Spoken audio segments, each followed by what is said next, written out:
I look at the rankings, and I was looking for some fight that makes sense, right?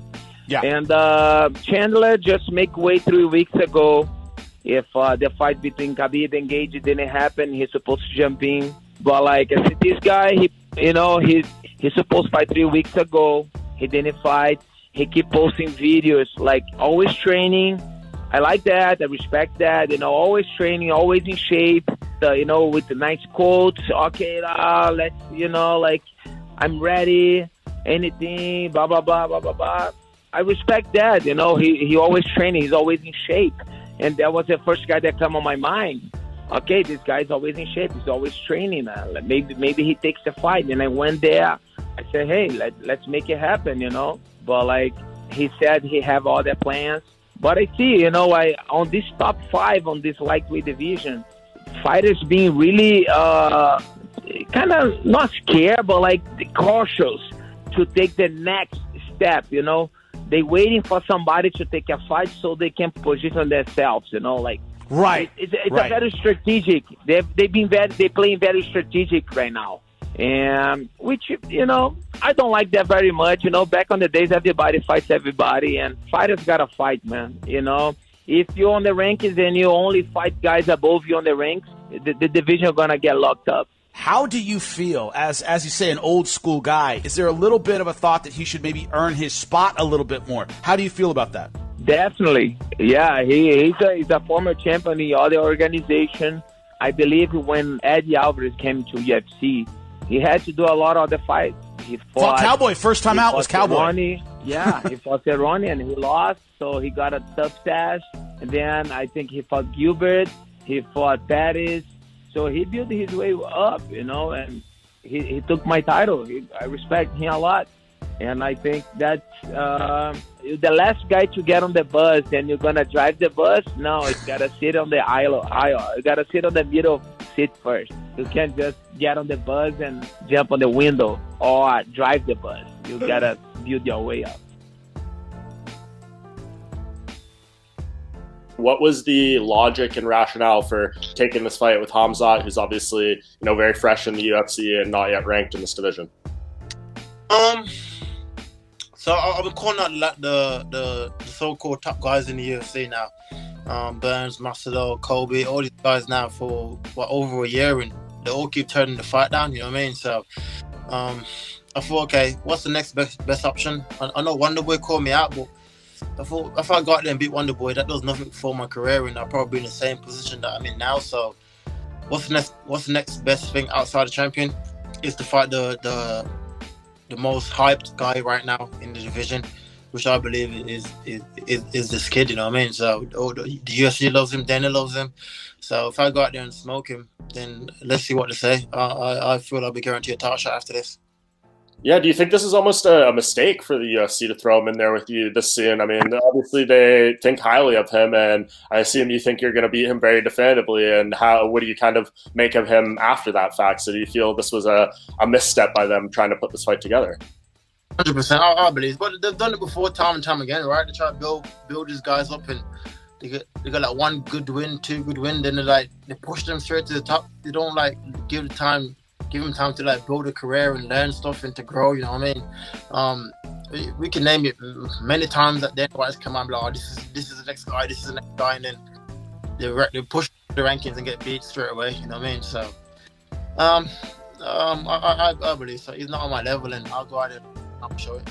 Awesome. And last thing, do you have an official prediction for Khamzat? Obviously, 5 rounds. He's never kind of been in this exact spotlight. Do you see yourself finishing early? Do you think you're going to drag this into deep waters? What does the fight look like? I played it out a few times in my head. I can see me going out there and catching him early. And like I said, he's never been out 2 rounds. I can drag him into deep waters and drown him. You know what I mean? It's totally different when you get hit with shots and you getting resistance. Like everyone is fought has often no resistance to him. They kind of go in there. He basically done what he wanted to, right? So I'm going in there to finish him, and I think I need to finish him to make a statement to prove to the world that he's not on my level and that I deserve a title shot next. Yeah, and obviously because people were looking at the Glover and Thiago Santos fight as a #1 contender fight, and they come to you with Israel Adesanya, a guy that you shared a card with. So how surprised were you when they came with Adesanya? Did that kind of take you out of left field? How to say it. I like both of them. They both of them, they are really good fighters. So that's gonna be honor for me to fight against Israel or Glover. We'll see what UFC give it to me. I'm gonna be ready for everybody, so doesn't matter. We will see. So I'm assuming no steps have been taken, because you told them you want to fight in March, so no steps have been taken. It's just kind of like a brief verbal agreement, but nothing kind of set in stone. No, I don't sign anything. I just say that March is perfect time for me. I cannot fight earlier. I will fight in March, against Israel or against Glover. We will see. Maybe in both of them in one event. I do this before, so I do. Long time ago, I have 3 fights by one night, so no problem. Oh, in a tournament setting? Yeah. Okay, and okay. I always enjoy it. That was really nice. The tournaments. Yeah, the old school style. But do you have a preference on who you fight if you could choose? I don't know. I think both of these guys they've got something what I would like to know. Glover is he's in my weight category. He's in the same place when I was couple fights when I was before. So also he deserves for title shot. But also it's good to fight against someone like Israel. To be first one who beat him. That also will be pleasure for me. So we'll see. Right now I focus about my fiance, about my kid, and after that I will think who's gonna be next. Walk me through how this all came to be. Obviously, Islam can't fight. How do you get the call? What happens? How did you find yourself in Vegas right now about to fight? Yeah, in a few days. Well, me and Brian had talked about it.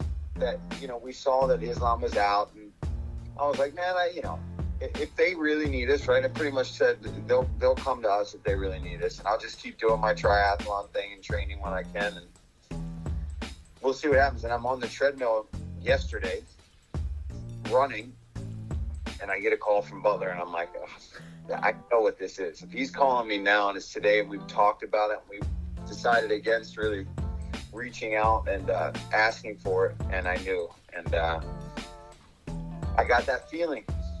And once I got that feeling, I was supposed to do a really slow, easy run on the treadmill, and I cooked it on the treadmill, and I just started thinking about elbowing and kneeing and having fun again in the cage. So I went home, I showered, and then I gave him a call again, and he's like, we need to know.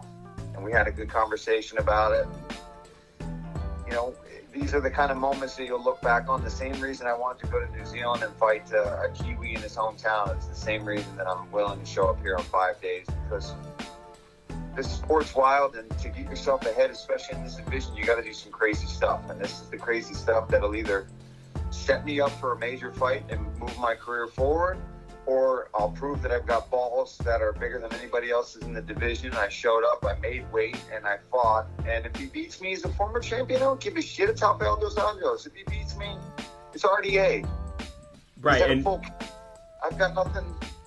I've got nothing to lose other than some brain cells and some broken bones and things as usual. But I will heal up and I'll be fine. My weight was very manageable, which is why we took it. It's because of I've been doing so much cardio. That's all I've been doing, in pads and the occasional MMA session here and there. So my body I'm not beat up. I haven't gotten rocked. Yeah. You look lean. You look lean right now too. Yeah, and I was lean anyway. Like, I haven't started the weight cut. This is me just water loading and fasting for a little bit. I just finally had a meal now, but I had been fasting for almost 30 hours.